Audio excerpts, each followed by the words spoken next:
Баршаңызға қайырлы күн. Бүгін қойдың ішек қарынын қалай тазалау керектігін көрсетемін. Ол үшін алдымен көргендеріңіздей ішек қарынға суық суды құйып аламыз.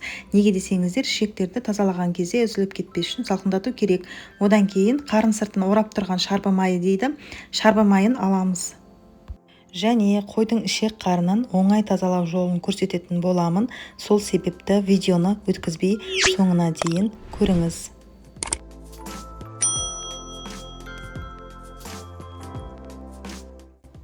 Шарбы майы міне осындай болады. Шарбы майын алып болғаннан кейін ішектерді жеке ыдысқа салатын боламын.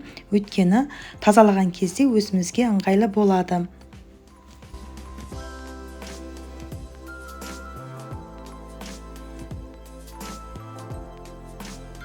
Қазір міне көргендеріңіздей ішектерді жеке ыдысқа салып жатырмын. Салып алған кезде өзі бірден көрінеді. Яғни мына жерде ішек пен жұмыр жалғасып тұр ғой, сол жалғасып тұрған жерін пышақпен кесіп ажыратамыз.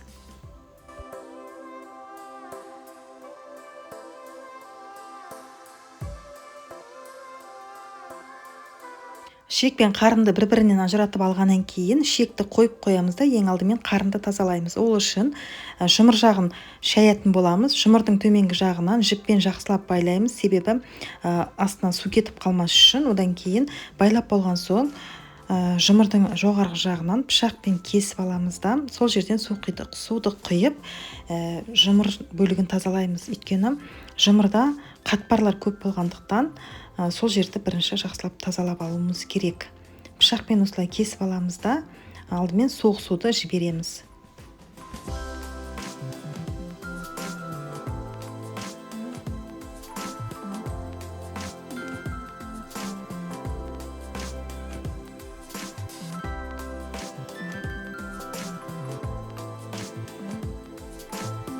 Жұмырға салқын суды құйып болғаннан кейін сырттан осылай қолымызбен шайқаймыз.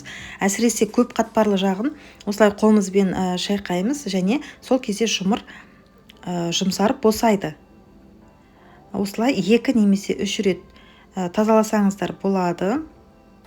Әбден осылай шайқап болғаннан кейін жіпті босатып суды жібереміз. Осылай 2 рет немесе 3 рет қайталаймыз. Және осы қарын тазалаудың екінші әдісі бар. Ол кезде жұмырдың жоғары жағынан жақсылап байлап аламыз да қарынның астыңғы жағын кесіп, ішіндегі керексіз заттарды төгіп, әбден сумен шайқап тазалап алған соң қарынға толықтай ыстық суды құйып, солай тазаласаңыздар болады.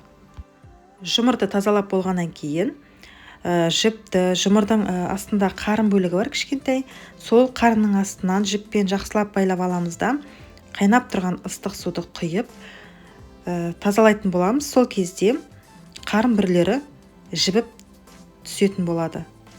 Жұмырдың астыңғы жағын осылай байлап алдым. Енді қатты қайнап тұрған суды жұмырдың жоғарғы жағынан құйып жібереміз. Және де ыстық суды құйған кезде күйіп қалмаңыздар, абайлаңыздар.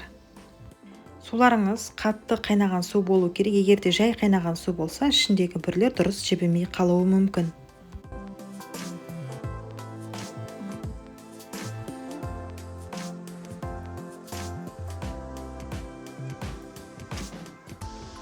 Ыстық суды құйып болғаннан кейін максимум 3 минутқа ұстайсыздар. Және де әсіресе көп қатпарлы жағына жіберуге тырысыңыздар. Сол кезде жақсы жібейтін болады. Немесе сырты ағара бастайды. Ағарған кезде жіпті шешіп суды жібересіздер.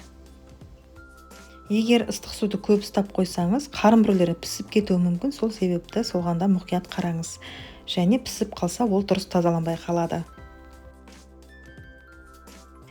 Суды жіберіп болғаннан кейін жұмырдың астында кішкентай қарын бөлігі бар. Сол қарын бөлігінің астынан пышақпен кесеміз.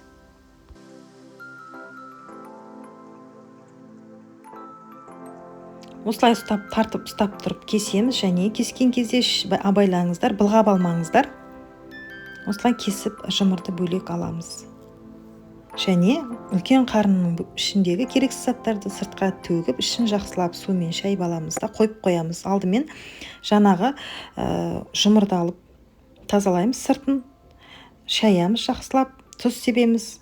осылай бірнеше рет жақсылап салқын сумен шайып алғаннан кейін жаңағы сыртын ішіне айналдырамыз.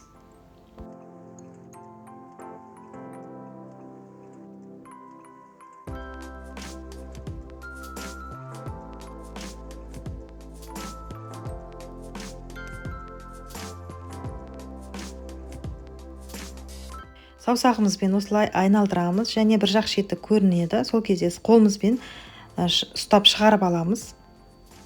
Бағанағы ыстық су құйылған жұмырдың іші осындай болады.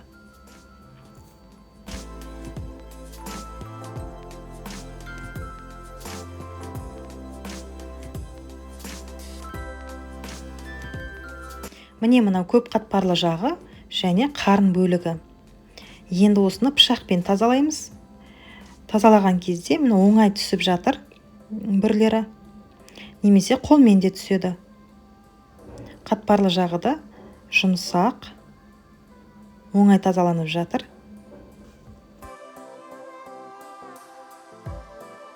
Міне осылай көп қатпарлы жағын араларын ашып, қолымызбен немесе пышақпен жақсылап тазалап аламыз. Жұмырдың ішін жақсылап қырып тазалап қойдым. Енді қарын бөлігі, яғни үлкен қарын бөлігінің ішін осылай босатып, суық суды құйып, жақсылап шайып тазалап қойдым. Енді қайнап тұрған ыстық суды құйып, тағы да бірнеше минутқа ұстаймыз. Осылай қарынды қолымызбен ұстап тұрамыз, сыртын шайқаймыз. Бірнеше минут ұстап болғаннан кейін ішіндегі суды осылай төгеміз. Су өте ыстық, төккен кезде абайлаңыздар, қолдарыңызды күйдіріп алмаңыздар. Енді суды төгіп болғаннан кейін осылай айналдырамыз. Көрдіңіздер ме? Іші жұмсақ, жібіп тұр. Қолмен де оңай түседі. Енді кішкене қалыңдау жағын пышақпен де қырып жіберсеңіздер болады. Осылай пышақпен қырып түсіріп тазалаймыз.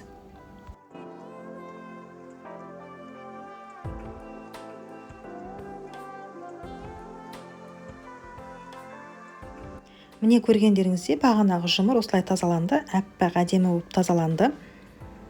Қарынды да тазалап қойдым. Екеуін бірге ыдысқа салып, жақсылап суық сумен шаямыз, бірнеше рет шаямыз, және тұз сеуіп, тұзды сумен де жақсылап шаямыз.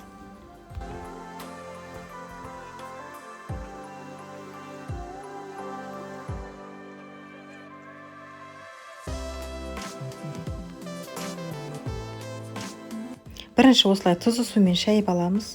Қатпарларды арасын ашып, осылай жақсылап тазалап аламыз. Тұзды сумен шайып болғаннан кейін артынан жай салқын сумен шайып тазалаймыз. Қарын мен жұмырды әбден жақсылап тазаладым, әппақ әдемі болып тазаланды. Енді осы жұмырдың ішінен бағанағы іш майды, шарбы майы дейміз, немесе сол майды осылай қатпарлы жағынан өткізіп, қарынға саламыз.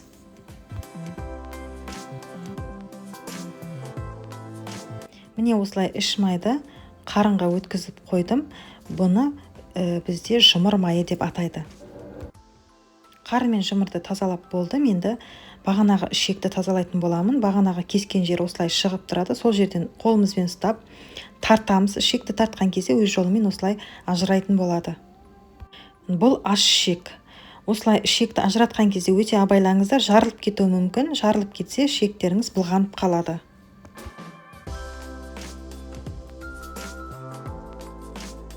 Аш ішек негіз ұзын болады. Осылай тарта береміз қолымызбен, және аш ішектің ең соңғы бөлігі бүйенмен жалғасып тұрады. Бұл жерге тиіспейміз әзірге. Келесі тоқ ішек бізде сыртын осылай май басып тұрады. Тоқ ішекті де осылай абайлап ажыратамыз. Тоқ ішек өзі шырмалып тұрады, және де біраз уақытты алады. Осылай ажыратамыз, және тоқ ішектің ішінде ұйқы безі болады, шажырқай майы болады. Қазір көрсететін боламын.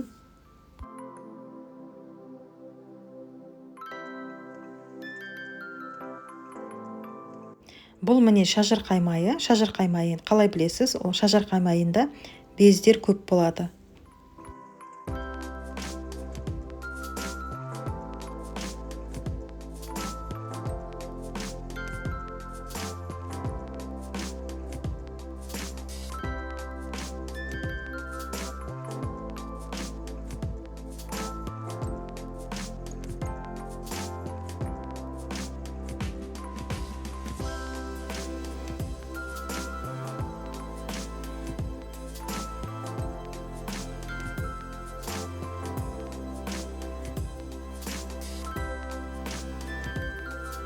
Міне мынау бүйен деп аталады. Бүйенді алып тастаймын, одан кейін тоғыз ішек пен аш ішек қалды.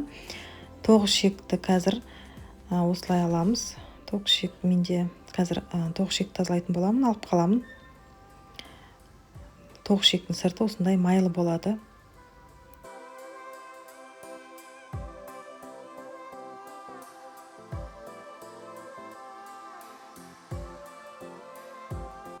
Тоғыз ішек пен аш ішектің арасын пышақпен кесіп алып тастаймын. Аш ішек пен жаңағы бүйенді жақсылап артынан тазалап алсаңыздар болады. Қазір мен тоғыз ішекті алып қалып, тоғыз ішектің тазалау жолын көрсететін боламын.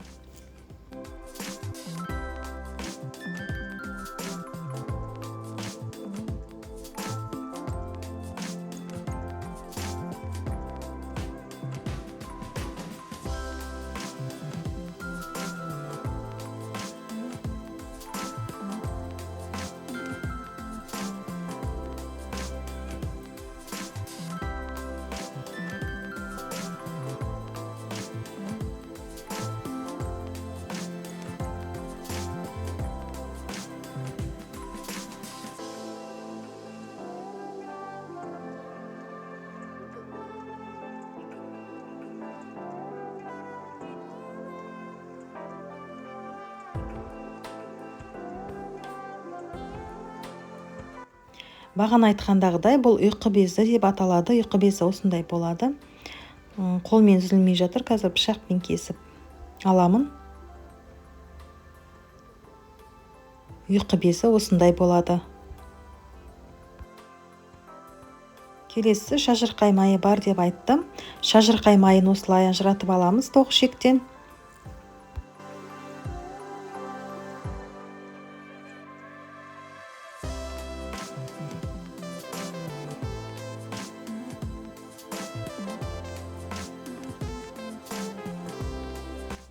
Міне тоғыз ішектен бағанағы шажырқай майды ажыратып алдым. Шажырқай майының түрі осындай болады. Бездер көп болады. Безінің барлығын алып тастайсыз.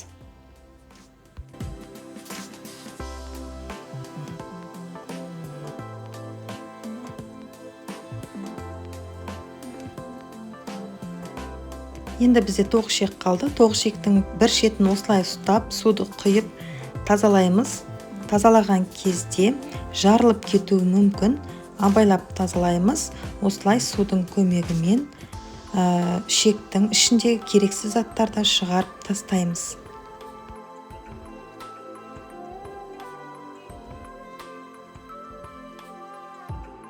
Ішек ұзын болғандықтан суды құйып, одан кейін төгіп, қайта құйып, қайта төгіп, солай тазалаймыз. Себебі жарылып кетуі мүмкін.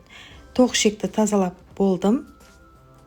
Енді салқын сумен шаямыз. Суға тұзды араластырып, тұзды сумен жақсылап бірнеше рет шайып аламыз.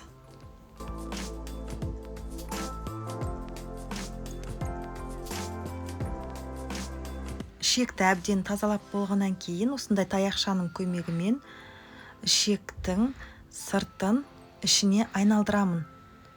Осылай айналдырамыз.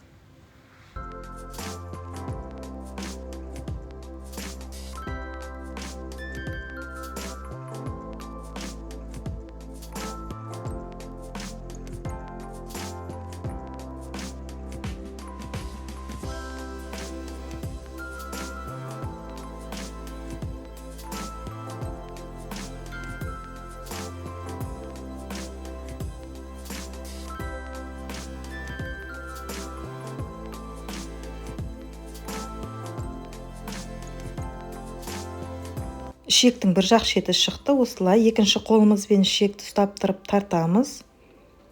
Және бір қолым таза. Ішекті былғап алмаймыз. Осылай тартып айналдырамыз.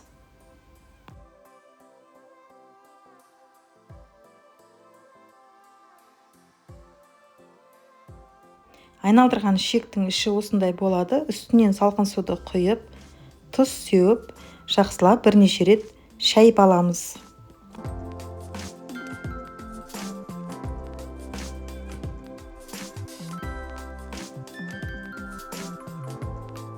Енді тазаланған ішекті осылай қолдың көмегімен өреміз.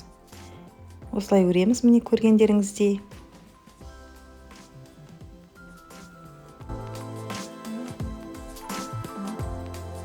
Бұл ішекті көбінесе сорпалы тамаққа қосып жатады, және де бешбармаққа қоссаңыз да болады.